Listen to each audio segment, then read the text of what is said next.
जिथे गाव तिथे आम्ही, गावाकडची बातमी।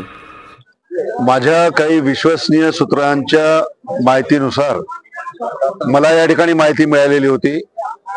की भारतीय जनता पक्षाचे उमेदवार सुमित वानखडे यांनी त्यांचे निकटचे सहकारी अश्विन शेंडे, राहणार निंबोली, सध्या राहणार मुक्काम, हल्ली मुक्काम त्याचा आर्वी, यांच्या शेतामध्ये मोठ्या पद्धतीनं दारूचा आणि पैशाचा स्टॉक त्या ठिकाणी स्टोअर केलेला आहे। ही माहिती त्या निमित्तानं प्राप्त झालेली होती आणि या संदर्भामध्ये पोलीस प्रशासनाला कळवल्यानंतर पोलीस प्रशासनाने या सर्व बाबीमध्ये आमच्या कार्यकर्त्यांनी केलेल्या तक्रारीवर दुर्लक्ष केलं आणि दुर्लक्ष केल्यामुळे मध्यंतरी इथून जवळपास 3 गाड्या ही दारूच्या पेट्या आणि इथं असलेली मोठी कॅश जी करोडोमध्ये होती, ती करोडोची कॅश इथून शिफ्ट केली। जर पोलीस प्रशासनाने आम्हाला जर सहकार्य केलं असतं, आमच्या कार्यकर्त्यांनी पोलिसांना इन्फॉर्म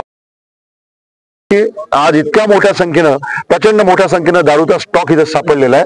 आणि थोडी जर प्रशासनानं जर सहकार्य केलं असतं पोलीस प्रशासनाने, तर करोडो रुपयाची कॅश सुद्धा या ठिकाणी सापडली असती। परंतु दारूचा स्टॉक मोठ्या पद्धतीने या ठिकाणी सापडलाय, परंतु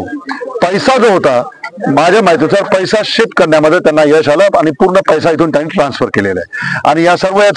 पैसा जो होता, माझ्या माहितीनुसार पैसा शिफ्ट करण्यामध्ये त्यांना यश आलं आणि पूर्ण पैसा इथून त्यांनी ट्रान्सफर केलेला आहे आणि या सर्व याचा आम्ही तीव्र निषेध करतो।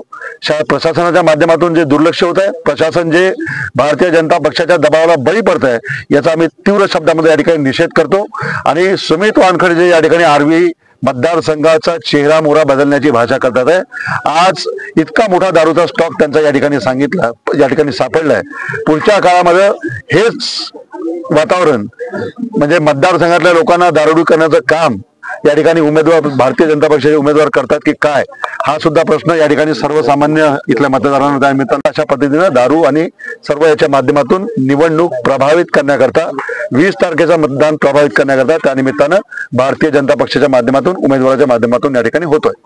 पूर्ण कारवाई, अतिशय स्ट्रिक्ट कारवाई याच्या अगेन्स्ट झालेली पाहिजे आणि आमचं म्हणणं हे आहे की पोलीस प्रशासनाने याच्यावर स्ट्रिक्ट ऍक्शन घेतली पाहिजे आणि निवडणूक आयोगाने सुद्धा याची दखल घेऊन ज्या उमेदवाराचा हा माल आहे त्याच्यावर स्ट्रिक्ट ऍक्शन निवडणूक आयोगाने सुद्धा घ्यावी, ही आमची निवडणूक आयोगाकडे मागणी।